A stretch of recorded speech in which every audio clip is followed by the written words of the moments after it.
Hello and welcome to tonight's Wandering Wolf. You're here with me, Craig Fulwood. No Mark this evening as he's busy rehearsing for Panto. So we've managed to get some special guests on tonight. We're going to discuss the result at the weekend and how we think the season's going so far. Going to be taking your comments and just get in touch. Leave us some comments. We'll try and answer what we can. So Saturday, 2 points dropped. You might sort of say, but I'd sort of guess that if you sort of said we get 4 points from the last two games, West Ham and Norwich, I think a lot of people would have taken that. Be interested in your views on that. With two tough games coming up, really, Burnley and Liverpool next. We'll get onto that later as well. But we'll get right into it. I've got my first guest tonight is Jason Guy. I'll add him in. Hopefully he's there. Hey, Nick. Just wipe me up then. How's it going, Jason? You all right, mate? All right, mate. Where did you say Mark was tonight? He's rehearsing for Panto, mate. Oh, no, he isn't. Good one. Sorry, mate. How's things, mate? You all right? All right, mate. All right, yeah. We're obviously renovating our house, as you know. Yes, yeah. Are you you're not in the caravan, are you? Or... No, we've been living in the caravan, but we had a bit of a disaster the weekend because all the pipes frozen. So we've I've had to knock that one on the head now. So we're renting a house. Oh, okay, right. Yeah, but I do go past quite often because it's only down the road, and some good work coming on there, mate. Yeah, it's coming on slowly. We hope to be in by January because Amy gives birth in February. So right, okay. We've got to be in by January. You're up against it then, mate. Not half. Well, if you need a hand anytime, mate, give me a shout and I can. Oh, good man, thank you. Bring me tools down. Not that I can do anything with them, but I'm the same. I can't even change a light bulb. Yeah, I'm the same. So anyway, cheers for coming on, mate, tonight. No problem. I just really want to get your thoughts on where you think we are this season. How do you think it's playing out? Obviously, it's a bit of a roller coaster season. That's what myself and Mark always sort of come to, and that's really where we are. It's going to be ups and downs. We go and get a great result against a flying informed West Ham, and then go and get a draw against Norwich. Yeah. So just what's your take on it, mate? Really? I think right at the start of the season, obviously when Bruno come in, I didn't have a clue. I didn't know anything about the guy, and I've been very impressed with the attacking brand of football we've been playing. I mean, look, you've only got to look at the league table and see that we're sixth at the minute. And a win against Burnley, we could be joint fourth, which is just it's madness, isn't it? It is. And the thing is, I was upset as anyone when Nuno went. I don't want to harp on about that, but I was quite upset. And then you think, actually, in hindsight, it was probably the right decision. Yeah. Because the style of football we're playing, we are an attacking side. Against Norwich the weekend, listen, it's a 0-0 draw. Norwich isn't a great place to go. I know. Listen, I didn't get down there, but I know a lot of supporters, they literally travelled 6 hours to see 5 shots on goal. Yeah. And you're quite right. I think there is a little bit of inconsistency because we'll probably get something out of the Liverpool game and, not out the Burnley game. And Burnley is struggling, fighting for their lives. But listen, it's you're quite right. It's a roller coaster, but it's a roller coaster that I want to be on. And just singling out a couple of players, Max Kilman having an unbelievable season. He really is. And last season, we couldn't have seen this player he was going to turn into. On top of that, Trincao. Listen, Wolves fans need a scapegoat every year. Cody was getting it last year. He's broke into the England team now, so they're off his back. And Trincao gets it. And I think he's a very skillful player, and I think these are they're like confidence players. I think we should all get behind these players, and if you do, that gets the best out of them. Well, Trincao, especially, just touching on that, when I was at the game against Everton at home, and I thought he was absolutely outstanding. Yeah, there's been a few times where he's shown what he's capable of, but it's just that consistency, isn't it? Yeah, it is, and for me, he's a skillful player. He can beat a man, and as Wolves supporters, that's what we want to see. We want to see these attacking flair players that make the game more exciting. And I think there's a lot more to come from him. There really is. I agree, definitely. We've obviously got some good young players in there. What do you think about just touching on it? It's a sort of Marmite sort of player. I think we go on about it. I don't want to dwell on it too much, but what are your thoughts on the future of Adama? I'll be completely honest.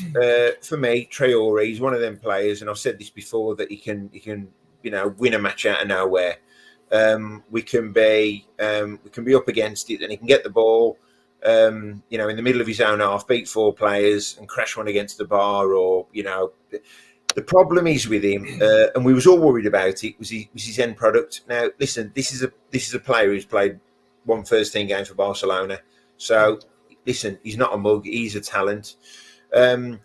With regards to how far he can go, I think at Wolves, I think he's reached his peak.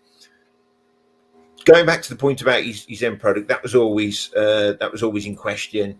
His crossing, his shooting. Has it improved? Yes, it has. Is it going to improve anymore? I don't think it is. And I think he's one of them players where he's sadly going to get tagged as a bit of an impact player. Yeah. Coming on for the last 20, 25 minutes, trying to change a game, trying to, wear out a tired defence. And he probably doesn't want to be known as an impact player. He probably thinks he can play every week, start, and finish games 90 minutes. I don't think you can play with that energy over 90 minutes, week in, week out. I think maybe Bruno's using him the right way, starting him some games, sub as other games. But I think, from a potential point of view of how far we can go with him as a player and what we've developed him into, I think it's reached its ceiling. Is any other club going to get any more out of him? No, but they're going to think they are. I think that's important. I think I think some games this season where Bruno's substitutions have come under question. I think thinking back, it was the Newcastle game. I think it was at home, and myself and Mark was sort of. I hold my hands up. I've been giving my criticism of Traore over the season because I think his end product isn't there for what it should be.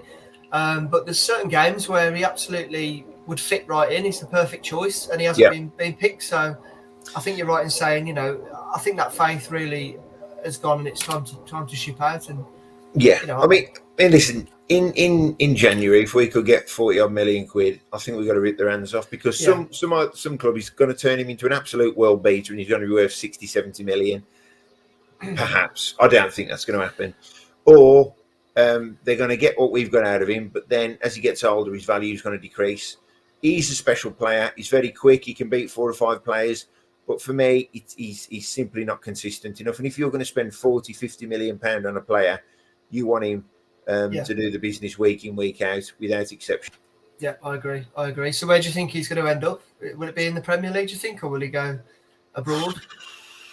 I mean, I think probably for a player of his pace, he's probably best off in the Spanish or Italian game, because it's more so the Italian game, because it is a lot slower than the Premier League, and he could probably do some real damage there. But I just think he's 25 now, 26 in January, and looking at that, you got to think, he's on the wrong side of his 20s now. So if we can get anywhere near 40-odd million quid for him, I would, I think if he was going to be that world beater, A, he would have been there by now, and B, he wouldn't have been at Wolves in the first place. Yeah. Well, to be honest, I think if he was going to show that kind of, bettering himself, Wolves was a perfect platform for him to do it, and he hasn't quite done it, has he? I mean, he showed glimpses of it. But again, it's glimpses, and we always refer back to specific games, and it's just not that. It's not consistent enough. So exactly, I think from a business point of view, if we could get the money and reinvest it into the squad to keep us where we want to be, I think. And you're quite right there. That's a good point you've made about referring to specific games. Because if we talk about João Moutinho, for example, we don't go, "Oh yeah, he had a good game against Palace and he was good against Leeds," But Adama, we do remember his better games. Yeah, well, I think he's been dining out on Man City away for far too long now. I agree completely. That's really where I stand on it, and I know there's a lot of people that disagree with me, but drop us some comments and we'll touch on it later on. So, Jace, just while you're still on, obviously you mentioned that at the start that you didn't really know too much about Bruno, and absolutely, I'm in the same view as that. I didn't know really anything about him, and that all these names are coming out about who could take over, and obviously I was sad to see Nuno go as well, but I do agree with you. It was time to go. The whole thing needed a shake up. So how do you think How do you think he's getting on the whole? Are you pleased? Have you got any issues or? I am. I think it was a done deal before Nuno went, on the basis that his name was bandied around pretty quickly. So I think it was already lined up at some point. The argument can be with some of the supporters that there's not enough fan engagement, i.e. when we had a win, Nuno be up there in front of the South Bank, fist pumping, and we don't get much passion from him, I don't think, as opposed to what we've had with Zenga and Nuno. I'm just saying Zenga because he was very passionate, although there was no football and no results. But with Bruno, he's going about his business very quietly. I think he's brought some, made some astute signings. I think that, like I said, the attacking brand of football for me, it is exciting. Yes, he isn't going to get every substitution right. We're not going to win every match. But listen, we're all armchair managers, and we can all pick a better team after the event. We could have all said, "Oh yeah, I'd have started Traore, I'd have dropped him, took him off at half time." This, that. We can all do that. But I think he's going about his business quietly. Listen, it's very, very early in the season for me to start thinking and talking about Europe. But if we can be anywhere in or around that, that is an unbelievably successful season. But the problem then becomes the expectation levels rise again. The Wolves fans take to Twitter. Against Norwich, we get a 0-0 and it's the end of the world. But then the week before, we get a win against an informed West Ham and we're booking flights here, there and everywhere. Exactly that. And now they're about to cancel the flights. Yeah, well, that is the rollercoaster season we're on. And, long may it continue, because I spent far too many years going to Wolves just to see, mediocre, dire football. Not really. Haven't we all? We've look at the sort of players that we've got now. It's amazing. And I think anybody, taking to Twitter and being negative, and I know Mark's quite passionate about the negative people on there, but this is absolutely fantastic what we've got now. We should just be enjoying it. I think some people need something to moan about, and at Wolves there is very little to moan about at the minute. But if we want to analyse it and go through it with a tooth comb, we are going to find something we don't like. We are going to find something that we think needs to improve. But on the whole, this is pretty damn good. We're not going to win every week. Let's get that right. We're not going to play brilliant every week. But if you look at the performances across the season, where we're sitting in the table clearly tells me that we're getting it right more often than not. Yeah, absolutely. Well, if you look at the away form table as well, I think we're sitting fifth. So all this negativity around we can't get a result away, it's all nonsense. I think it's just, it's all a process. It's Bruno's first season in charge. It's not his squad. And the fact that we're sitting sixth, seventh, where we are at the moment, I think it's sixth, is unbelievable, to be honest. We should all be very happy. Well, it is, and there is going to be a part of the season. We've got to be realistic. There is going to be a part of the season where we're going to go probably 3 or 4 games without a win, right? Or maybe even more than that. And there's going to be a draw and a couple of defeats on the run. And this is when we've really got to get behind the team, not start criticising and giving him hassle and grief. And then you'll look on Twitter and then they'll be calling for his head. And you got to think, come on, listen, To build a successful team at Wolves, and if we do want to obviously return to Europe, we're going to have to ride these storms. And I've got full confidence in Bruno, as I did in Nuno. And for the benefit of hindsight, I do now think it was the right decision in getting Bruno in. Absolutely.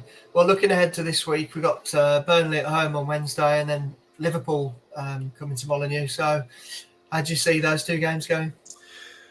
I think the Burnley one, obviously, the argument could be they're fighting for their lives. They're in the bottom 3. They've got to get a result effectively. I mean, technically, you could say Burnley have been punching above their weight for years. Sean Dyche has done a great job there, and it's one of them. They're a team that you don't really want to play against, and he can pull something out of the hat and get a result. There's a bit of feeling that they punch above their weight, don't they? But they consistently do it. So consistently they do. Are they punching above their weight? I mean, exactly. Yeah, are they? But so the problem is, if we get a 0-0 against Burnley, or it's a draw and it's a game we perhaps should have won, then there will be. And then against Liverpool, it'll be a complete. Listen, Liverpool are obviously one of the best teams in the world. That's the reality. let alone in the Premier League. And they've got, listen, their attacking prowess of Salah, Firmino, Jota, etc. They're just a frightening force. You know, they are. And I mean, what's this? They've scored in every game this season or something ridiculous. Yeah, we're going to do well to keep them quiet, to be honest. Keep of course, we clean are sheet, going to be realistic. And it's going to be interesting to see, obviously, Jota return back, because a couple of things really where I think it started going wrong under Nuno. The sale of Jota, right? I think that was a real big mistake, because we didn't replace him, and we still to date haven't replaced him. I completely agree with that, and a lot of fans thought it was good business at the time, and I didn't see it. Financially, it was good business, selling a player for 30 odd or 40 odd million or whatever it was, and signing him for 12 million. But then when you invest 35 million into Fabio Silva, it isn't good business. That's my opinion. Yeah. So it'll be interesting. So I think we lost it there. And I think under Nuno, I think as soon as Raul got injured, I think that was another pivotal turning point where we couldn't see an outlet. The good thing is now Raul seems to be back, but probably not back to his best, but he's certainly back in form, scoring goals, looking a threat. And then you've got Hwang now, who has been a revelation, I think, since we've signed him, and hopefully, and I've heard good whispers that he's going to be made permanent. Oh, good. Well, I know he's had. He didn't have the best game on Saturday, granted, but what we have seen from him is very exciting. So I, for one, hope that he does get that deal done. I think we're going to need the options if we're going to stay in that sort of top half of the table. 100%. Where the goals are going to be coming from. Very important, because if Raul gets injured, would it be hamstring or whatever, if he gets injured and he's out for a game or two, and we've got to make sure that we've got the attacking prowess in reserve so it doesn't hurt us and affect us, and we're waiting for him to come back. Yeah, absolutely. All right, Jace, well, we'll call it a day there. Thank you very much for joining me. You're welcome. Thank you for asking me on. Appreciate it. And I'll see you. Might see you Wednesday. You will do. Cheers, buddy. Thanks. Take care. Thanks, nice Craig. One, buddy. Thanks, mate. Right, so big thanks to Jason, Guy there. Thank you for coming on, mate. Appreciate that. We've got another guest coming on now. We'll get them straight on. Any questions for Steve Herman from BBC WM? Hello. Evenings. How are you, Steve? You all right? I'm good. You? Yeah, I'm great, mate. Thank you for coming on. Cheers for the invite. Appreciate it. Always happy to chat about football on the wall. Good. Well, we chatted before last season, I believe it was, when I think, if I'm wrong, you did a Mark versus the Pack. And, yes. It was one of the very thanks for reminding me that. Yeah, thanks for reminding me. That didn't go very well. I also remember as well, I inexplicably launched into a defence of Willian Jose at the time. That went well. Oh, yes, you did. Well, I certainly wasn't going to mention that. No, unfortunately, I did. Unfortunately, I did. So let's see what my opinions are like tonight. But yeah. So, thank you for coming on. So really, let's get into it. How do you think the season's going? This season for Wolves, obviously, new manager. We're sitting in 6th at the moment. There's obviously the sort of positives and negatives on social media and whatever. But what's your take on it? Yeah, positives, negatives on social media. I think that's unavoidable. I think even if Wolves were top of the league and running away with it, there'd be someone finding something to pick up on. That's the nature of the beast, I guess. I was listening intently to Jace there talking, and I think I agree with Jace, really. It's, you can't look at it, and 6th in the table, I think that's a fantastic position to be in with a new manager, with a very small squad still. I think when we're looking at negatives, that is still the big negative. He wants to work with a bigger squad. Unfortunately, he's not had the chance to build one as yet. But in the grand scheme, with all that taken into account, I think 6th in the table. I heard as well, match of the day, I love a good stat, but match of the day threw out a great stat about 12 goals conceded this season. That's the lowest that Wolves have conceded in the top flight since 1938. Well, that's a stat. That's a good stat. There you go. Which, I mean, the flip side of that is, well, we've only scored 12 goals as well. That's obviously a problem. But if you look at it, there's all the things we heard about Bruno Lage in the summer, and as you rightly said, we didn't know too much, but we knew Benfica were free-flowing, attacking, and they scored bagload of goals, and he likes 4-4-2 and all this. And there were obviously clear signs in the first 3 games of the attacking intent that he wants to do. I'm sure that's what he still wants to do, but I think he's looked at it and gone, actually, and he's been smart, give him credit. He's gone, yeah, I haven't got the players yet to do that. Let's go back to basics and let's be disciplined. Let's be organized. Everyone always says, managers always say it starts from the back. And I guess that's that's what he's done. So you can't really complain. Yeah, well, Jose Sarr coming in certainly helps shore things up at the back, and he had a fantastic game on Saturday. Again, we often talk about how well he's played and his performances. I think he's really brought something to the side this year, and his distribution with the ball, is fantastic. So he's been a great addition. Yeah, I think, Max Kilman rightly has had a lot of plaudits this season. It's been great to see him get a chance because he never really had a consistent chance under Nuno for whatever reason. But yeah, Jose Sarr, I think, has been a fantastic signing. And I think it's fair to say he's been an upgrade on Rui Patricio, which for someone who's got 100 plus caps for his country is not bad.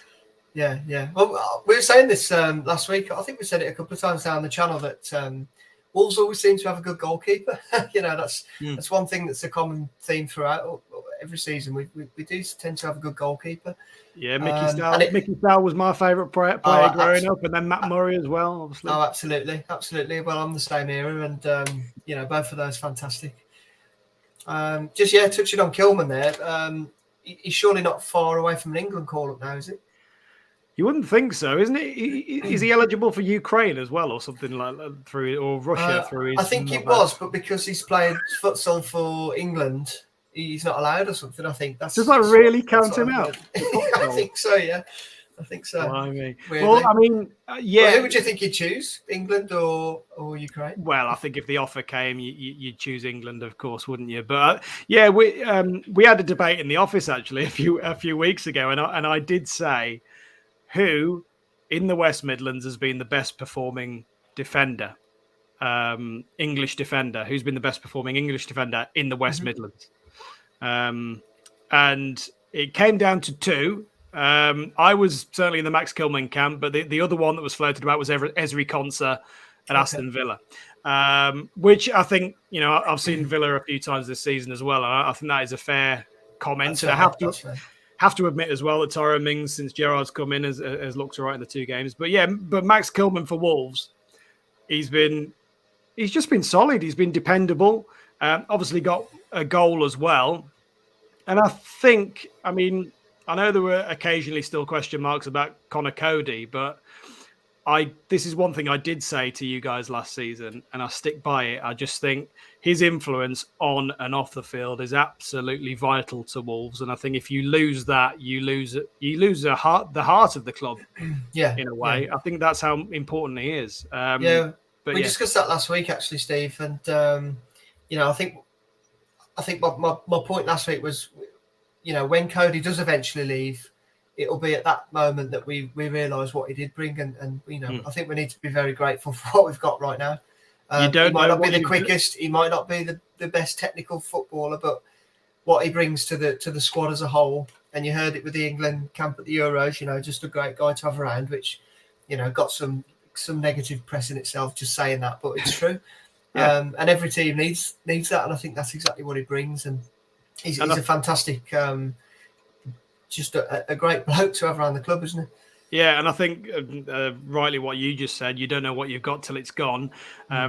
Again, going back to your chat with Jace earlier, you referenced Diogo Jota, and I, at the time, did say, well, yeah, that's a blow, but 40 million, wow, that's a great deal, and look at what he's gone and done. How much is he worth now? Yeah, it's to be honest, that money that it did bring, it's what he brings to you on the pitch, really. And to be honest, when Nuno left, and it was all the sort of compilations of goals and best moments, to be honest, Jota was on 90% of them, and I think he's been a huge miss and a good loss for us. Yeah, unfortunately. Don't get me wrong, he's no Diogo Jota, but I do think with Wang, I think what he's the closest thing that we've had since. He's not on his level, but he's the closest thing in the sense of, he works hard, he's strong, he's deceptively strong. And more importantly, he's been a foil for Raul. He's been obviously coming back from the injury, but he needed a foil. And Jota, we all remember how good those two work together. And Wang has been that foil. He's the one who will do the donkey work. Not that Raul doesn't work hard, but I think Raul has needed that. And I think he's been a good signing as well. Like I said, it's not on the level of Jota, but still decent this season. Yeah, I'm excited to see how that sort of partnership between those two progresses, really. I think, another couple of games together, a bit more confidence. I think those two will really hit it off. And I think Raul's going to continue to score important goals, as will Hwang, hopefully. So yeah, that'll be interesting. One more thing, really, before you go, mate. We've got so this comes up quite a lot. We've got issues in midfield, and I think that was apparent against Norwich on Saturday. And obviously, last week we were sort of waxing lyrical about Podence coming back and how he played well and sort of created chances, and then obviously it was upsetting that he was out due to COVID.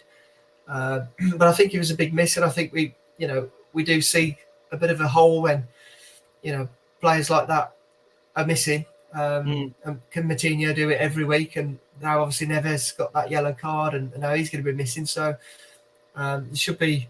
I'm not sure what the answer is against Burnley, but what do you think? Is going to happen there? I mean, in terms of just short term with Burnley, you'd imagine Dendoncker will just come in. I mean, he's not really had much of a kick this season, but I know Bruno Lage sort of mentioned, he sort of praised him for his attitude, and I guess it's an opportunity for him to impress, because I think Ruben Neves, again, as the shackles have come off him a bit under Lage, which has been fantastic to see, and he's kind of been back to what we know he can do. And João Moutinho as well, to be fair. Like you said, I suppose with his advancing years, he can't do it week in, week out, but he is still an absolutely class player. After that, though, I mean, Kundal, would he get a chance? It's difficult. It's something that it's something that needs to be addressed in January. It's not long away now. There is just everyone knows we need to do something in January. We don't know what the level of investment is. Obviously, Renato Sanchez keeps getting talked about, and if Wolves can pull that off, that would be absolutely it's a marquee side, isn't it?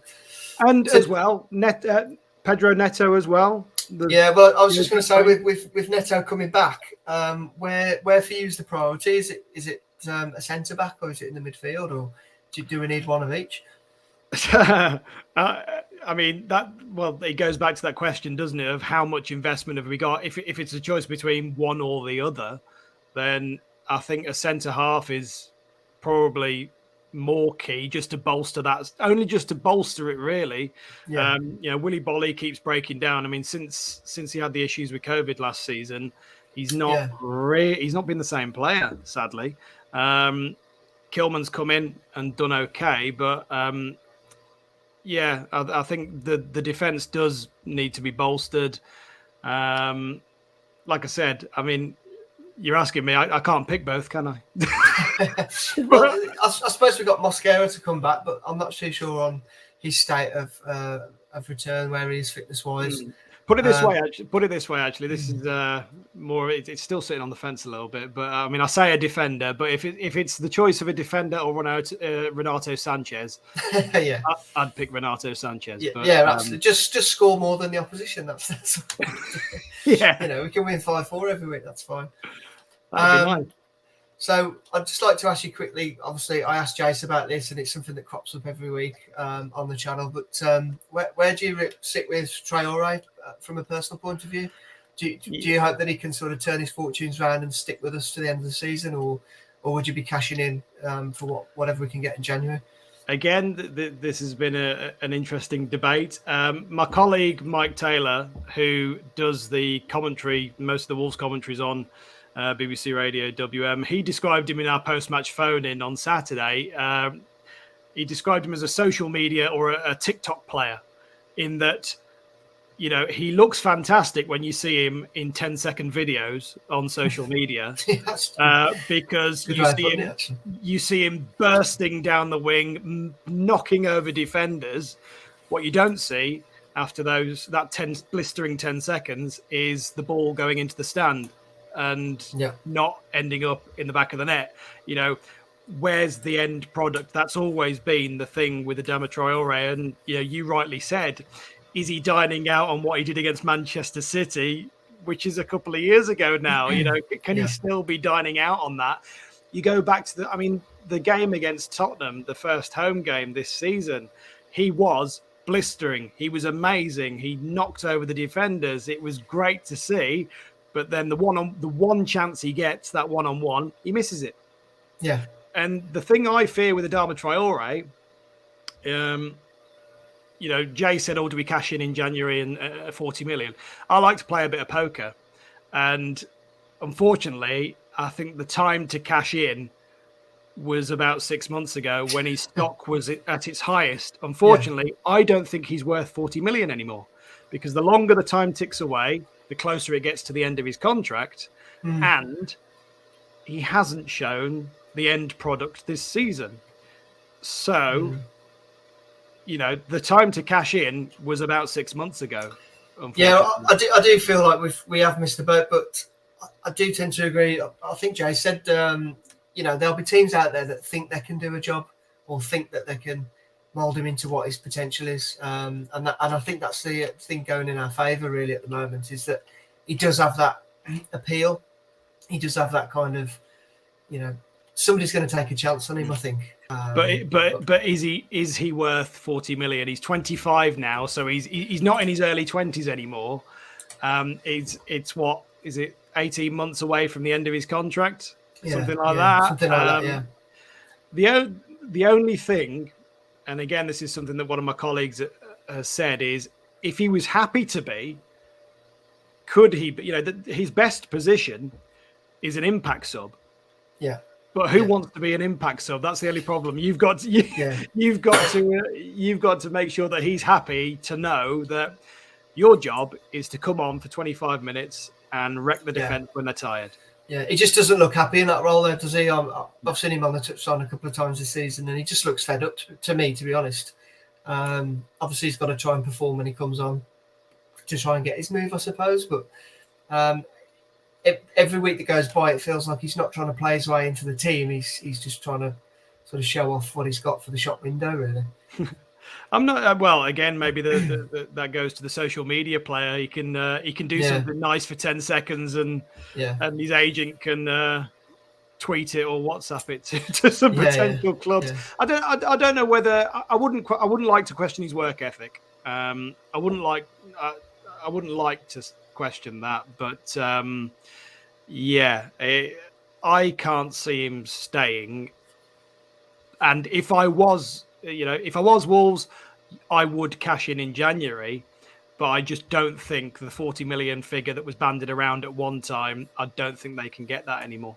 Yeah, I agree. I think you're probably looking more 20, 25 million, to be honest. But I suppose we'll find out, won't we? We'll find out. We will. It's going to be fun January. It is. It'll be. I think there'll be riots if we don't spend any money in January and bring anyone in with all these names being bandied around. But anyway, you know, everybody knows we've got to bolster in certain areas, and I think Fosun will be playing a very dangerous game if they didn't. So that'd be interesting. Oh, absolutely. So moving on to this week, the upcoming game on Wednesday against Burnley, and then obviously Liverpool at the weekend. You know, I think we'd be happy with another 4 points there. I think we'd be absolutely over the moon with that. Given, you know, the last two games, whereas you'd have probably thought we'd have maybe not picked up anything, or probably only got a point against West Ham, and that we should have got something against Norwich. It seems to be that kind of, use that word again, a roller coaster of the season. So how do you feel we're going to get on Wednesday and then on to Saturday? Well, first of all, Burnley, it's tough to call it. One win in 10, I think it is, against Burnley. Yeah. The Raul Jimenez 1-0 a couple of years ago. Yeah. Apart from that, it was a 2-1 win in 2010. I did look that up earlier. I don't just know that off the top of my head. They're a bogey team. They always do something.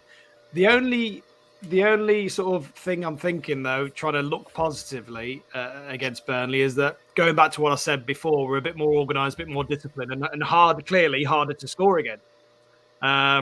So hopefully we can't be bullied, because that's what happened last season. We got bullied last season. Yeah, we did. Yeah. At the end of the day, and at their place, we just simply got bullied, and you can't allow that to happen against Burnley. They're always the team that everyone thinks, right, this is the year they're going down. This year, definitely this year. And then they always pull out a result, and they're probably looking at this game going, that's a place we can get a result, Whereas us, from a Wolves perspective, we're thinking those are the games you've got to win. Yeah, absolutely. So, having said all that, I will still potentially be delusional and say, yes, Wolves are going to win. because those are the games that we should be winning. Yeah, absolutely. Those are the ones you target. And Liverpool, those are the games where if you get something from it, it's a bonus. Yeah, absolutely. It's just frustrating, like what you just said. If you would have flipped the last two results on their head, draw against West Ham, win against Norwich, everyone would have gone, great, that's good. Yeah. If we draw against Burnley or lose against Burnley and beat Liverpool, then you go, brilliant. Well, yeah, it's the same way around, isn't it? It's what's just happened. But yeah, it'll be interesting, and the roller coaster continues. So that's it. It wouldn't be fun otherwise, would it? Come on. It's all part and parcel of being a Wolves fan, isn't it? Exactly. I said before, I think last time I came on, I said my first ever game was the 4th Division playoff final, second leg against Aldershot. And here we are moaning about being 6th in the Premier League. Yeah, absolutely. I mean, it's dreamland, really, when you think about it, isn't it? There's nothing to moan about. But we'll always find something. Yeah, exactly. Always find something. Anyway, Steve, I'm going to leave it there, mate. Thank you so much for coming on. I appreciate your time. Top man, thanks for being great chatting to you. Yeah, keep up the great work with the channel and the podcast. Cheers. Thank you very much. And see you soon. Thanks, Steve. Cheers, buddy. Right, thank you very much to Steve Herman from BBC WM there joining us on Wandering Wolf. That was great. I'm going to get my next guest on straight away because he's been waiting for quite a while in the lobby. So let's bring him in. How you doing? You right? So yeah, I'm great, mate. So we've got Scott from Sweet and Sour Soccer. So thanks for waiting around there, mate. I'm sorry that took no a bit problem. longer than time's running away with me. Enjoyed myself so much. So how's things, mate? How you doing?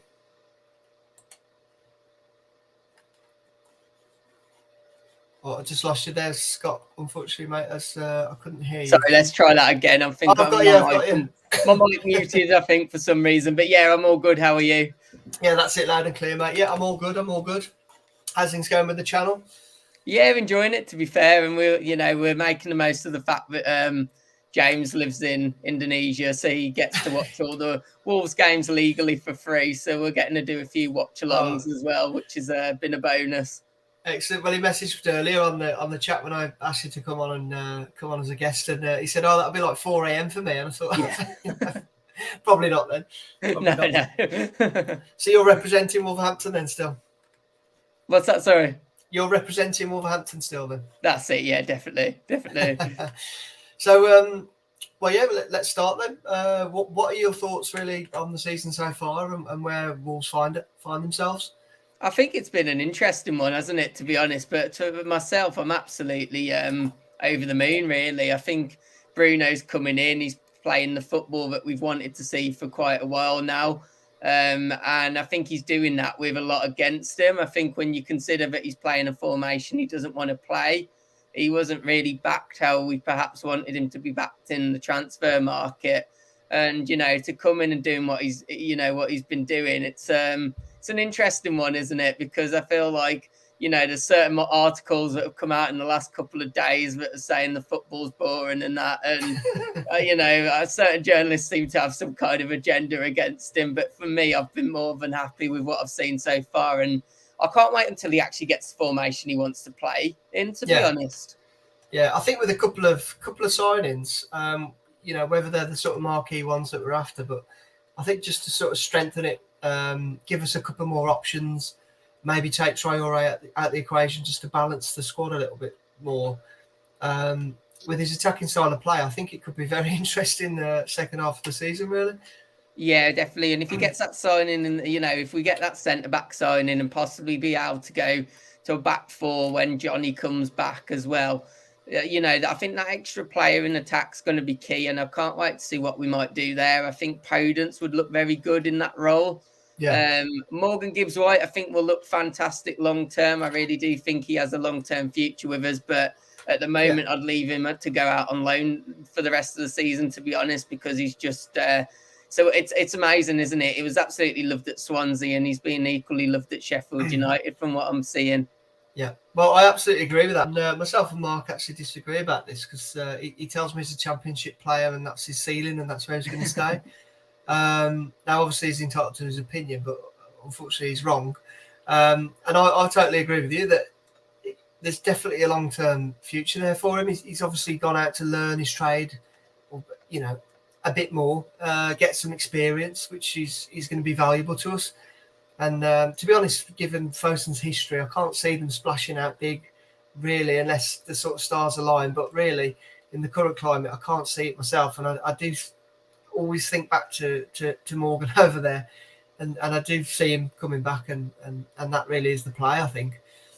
Yeah, definitely, for sure. And I think it's an interesting one, isn't it? Because he's actually not doing an easy role at Sheffield United at the moment. They seem a team with not a great deal of confidence. Obviously, gone through managerial change as well now, and not really towards the top end of the championship table. But I think he's been their one shining light for them at the moment, and he's really creating some good chances for them. Yeah, he's popping up with a couple of goals as well, which is exactly what we could do with goals from that position. So we'll see. I mentioned it earlier that it was unfortunate to lose Podence after I think he had a good showing against West Ham, and then unfortunately to be out with COVID.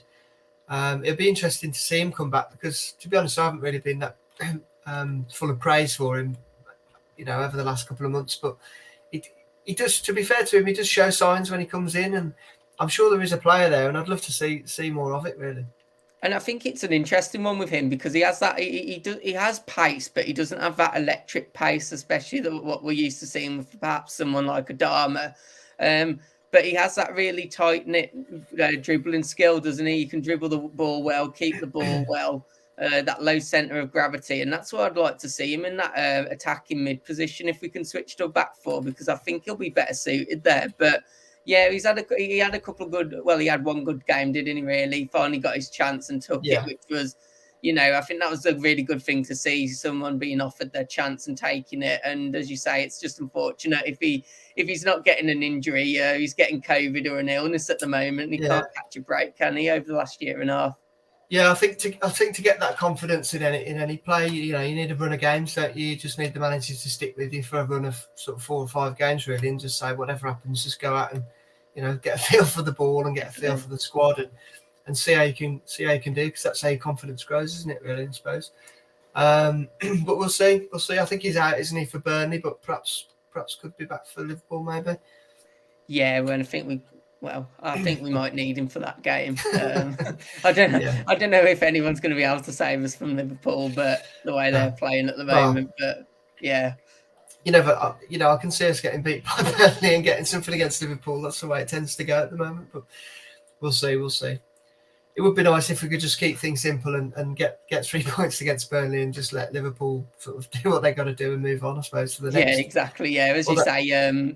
It'd be the Wolves' way, wouldn't it, to actually do it the opposite way round? And we'll put up a good fight, but I think Liverpool at the moment they're something different, aren't they? They're a machine, aren't they? Really? Yeah. I mean, my pick for the champions this year was Chelsea. I couldn't see anyone getting near them, but every week goes by, I'm watching Liverpool on Match of the Day or whatever, and seeing little clips of them, and they just look frightening.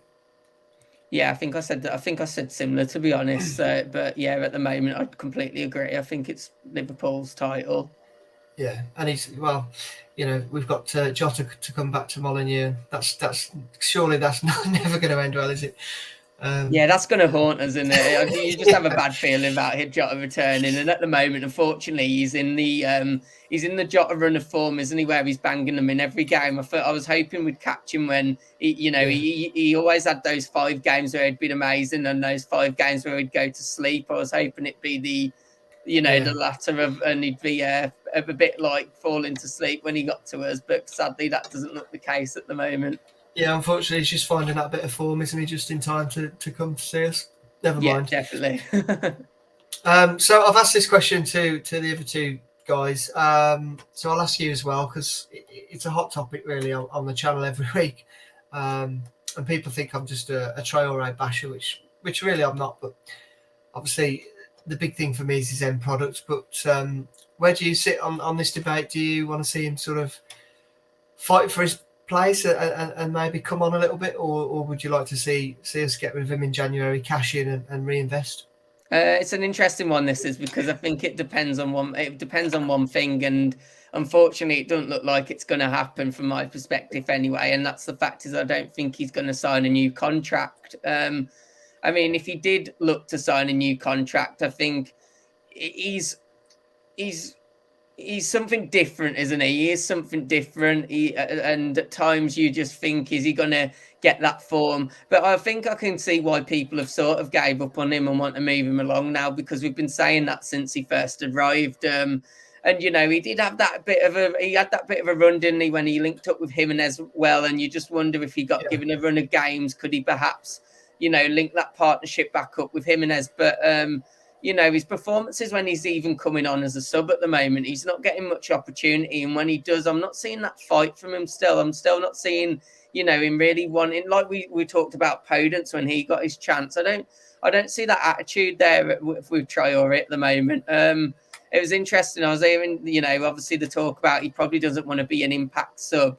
I reckon he doesn't want to be an impact sub for us rather than not an impact sub at all. I think he'll quite happily go to, I think it's Real Madrid, isn't it? The latest one who, they might come in. They're not in the best of positions at the moment. They might come in with a 30-40 million pound bid. And, if he's getting paid 200 grand a week to be an impact sub, I feel like it's that kind of player would just happily do that, to be honest.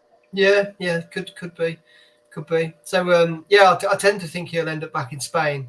Obviously, Barcelona have got their issues financially, and maybe if they could get a steal there for him, I don't know really how much money they've got to spend, but I could probably see him getting back there, or Madrid really. I don't see him going to a Premier League club, which actually is a good thing, because it's that sort of sod's law almost, that we'll get rid of him and then he'll go and absolutely turn it on for somebody else, come back to haunt us, which it usually happens. But I can definitely see that happening. I'm sure there's a player in there somewhere. It's just that end product that's just so frustrating, because he does all the hard work and then seemingly fails at the last hurdle almost. Yeah, and I think for sure the only Premier League club I'd probably throw out there would probably be Newcastle, because I think they'd perhaps want to, we know they've got the money now, and they'd probably perhaps be willing to offer him the money that we're apparently not willing to, which I think is fair enough, because apparently he wants to be paid. The rumours are, he wants to be one of our best earning players, and I just don't think he's warranted that at the moment. I really don't. No, well, there was all that talk about 100 grand a week, wasn't there? A few probably about 4 or 5 weeks ago, and I was just sitting there thinking, what on earth for? I really hope we don't go down that road. So, to be honest, the fact that he hasn't really played since then sort of speaks volumes to me, and I hope that we could just sort of cash out and reinvest in the squad properly, really, rather than keep trying to force something that's probably not there. And it's the one position we're blessed with, isn't it, at the moment? We've obviously got, especially when Neto comes back, we're going to have Neto, Podence, Trincao, Hwang all battling for those positions. I just feel like if there's one position where we can afford to get, move someone at the moment, it would be that position, the wing position. And if we can get that and invest, if we know that we probably need the money at the moment for Fosun to go out and be spending it. So if we can recoup something nice for him in January, when clubs are usually willing to pay more, aren't they? Hopefully we can, use that money to get a bit of a steal somewhere. Yeah, definitely. So moving on from Traore, just what are your thoughts on Bruno on the whole since he's been at the club? I think we've all kind of said prior to this that we didn't really know anything about him. He wasn't really in any of our thoughts when the manager names were being bandied around when Nuno went. But on the whole, I know he's had a couple of criticisms about perhaps his substitute timings and game management, perhaps. But we're sitting sixth in the Premier League table, and he's going about his business. He's going about it well, in my opinion. Yeah, I completely agree. And I think I completely agree with that. People that are, maybe saying about his subs, that's one thing where you just feel he makes them 5-10 minutes too late. I think I remember the Everton game quite distinctively. I was a bit nervy there because I was thinking, we're going to make the same mistake that we'd made at Leeds the prior game before. And I was like, no, come on, you need to make, the sub now. And we got away with it. But I think that is the one negative at the moment. But apart from that, I think the way he speaks is very good. The way the players speak of the ideas he's bringing to the table, they're saying that's something new.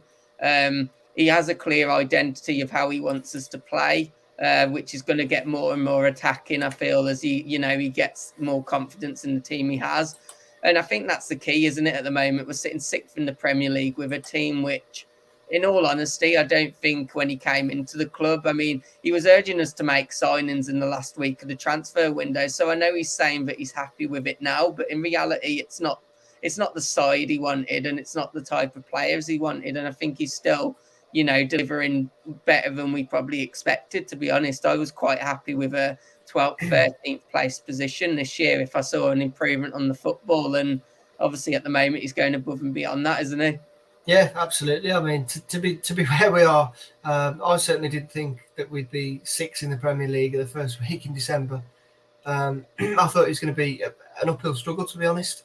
I know this season was always going to come with its ups and downs, and I felt that probably we'd have to get to January to try and strengthen. But given where we are, if we can strengthen as well, I think that there could be. Dare to dream. There could be something good on the cards, Yeah, and I think the only thing that really does worry me is obviously the fixtures we've got coming up, especially over the Christmas period. We've got your likes of Liverpool, we've got Chelsea, we think we've got City, have we, as well? We've definitely got Arsenal. Yeah, well, for me, sixth in the league, don't we? But when you look at 14th position, if you take Everton, for example, they're only 5 points behind us, so it can all change very quickly the way the league table's looking at the moment, can't it?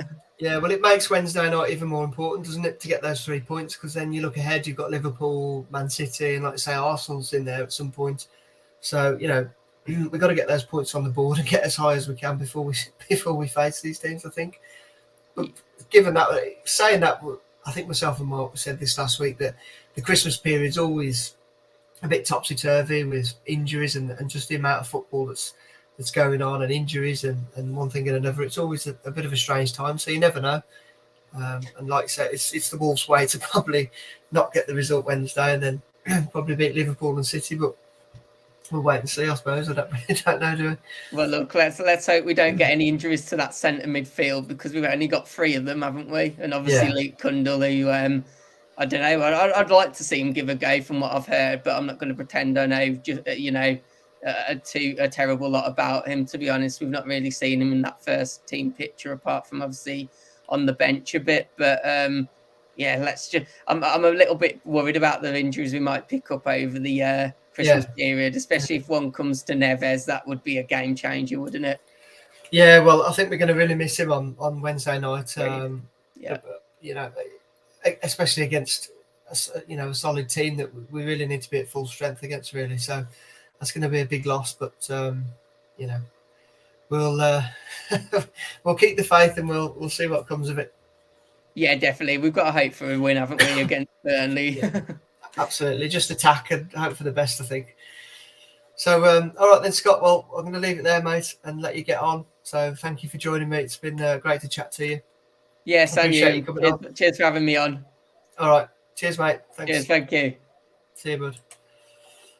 Right, big thank you to Scott there for coming on. Appreciate that. If you enjoyed watching tonight, then please go ahead and head over to our YouTube channel, Wandering Wolf, and subscribe. Myself and Mark really want to get to this 1,000 subscribers before the end of the year. So that would really be a great Christmas present for us if we could get to that. So I'm going to leave it there tonight. Thank you for joining me. I hope you've enjoyed the guests that we've had on. Thank you very much to those as well. Mark will be back next week. It'll be back to normal, 9 o'clock Monday night. Thank you for all your comments and chat in the comments. I've been looking at those. Some good bands going on in there. But yeah, just socials at WV1Wolf on Twitter and Instagram. Head over to YouTube. Also, we've got the podcast as well on Amazon and Deezer or Buzzsprout. I think that's about it for now. Look forward to the game on Wednesday. Hopefully we can get the result. Liverpool Saturday could be tricky, but you never know with this Wolves team. Let the roller coaster continue. So good night. Thank you for watching. Wandering Wolf. See you later.